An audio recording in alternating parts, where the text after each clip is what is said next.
మాసాన్పల్లి ఐలమ్మ సంస్మరణ సభకు హాజరు కావటం విచారకరం. నడీడులోనే అమ్మ చనిపోయింది, ఇంకా ఎక్కువ కాలం బ్రతకాల్సి ఉండే.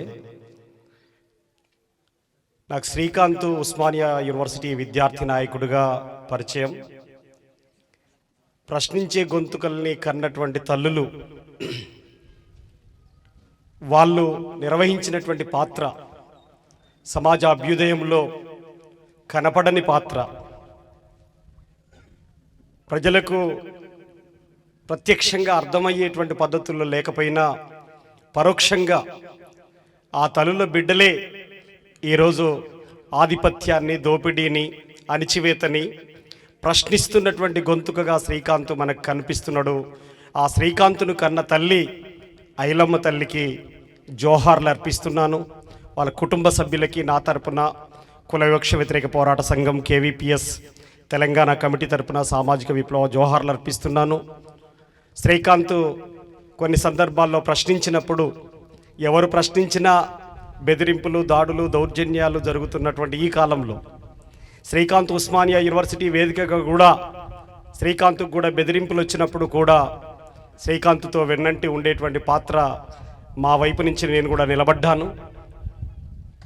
శ్రీకాంత్ అంత చక్కటి వక్తగా అట్టడుగు కులంలో అత్యంత పేదరికాన్ని, సమాజంలో మిగతా వాళ్ళందరికీ ఒకటే బాధ ఉంటుంది, ఆకలి బాధ అందరికీ ఉంటుంది, అవమానం బాధ అనేటువంటిది రెండో బాధ అట్టడుగు వర్గాల నుంచి వచ్చినటువంటి దళితులకు మాత్రమే ఉంటుంది. ఆకలిని, అవమానాన్ని ఎదుర్కొని ఒక్కొక్క మెట్టెక్కుతూ ఉస్మానియా గడ్డపైకి శ్రీకాంత్ వచ్చిండంటే దాని వెనకాల అమ్మ నిర్వహించిన పాత్ర ఎలా ఉంటుంది అని చెప్పటానికి, కొలవటానికి ఏమి లేదు.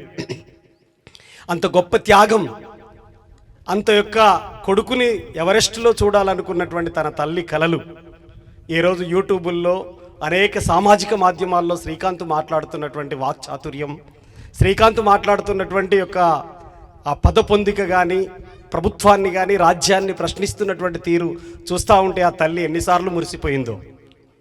అందుకని అట్లాంటి తల్లులు అనేక మంది పరోక్షంగా ఈ ప్రజా ఉద్యమాలకి, సామాజిక ఉద్యమాలకి పాత్ర నిర్వహిస్తున్నటువంటి వాళ్ళు ఉన్నారు. ఆ తల్లులందరికీ మరొకసారి నేను జై భీమ్, లాల్ సలాం తెలియజేస్తూ, సంతాపాన్ని తెలియజేస్తూ, ఆ కుటుంబ సభ్యులందరికీ ప్రగాఢ సానుభూతి తెలియజేస్తూ ముగిస్తున్నాను. అన్న పుస్తకం. థ్యాంక్ యూ స్కైలా బాబన్న గారికి. ఇప్పుడు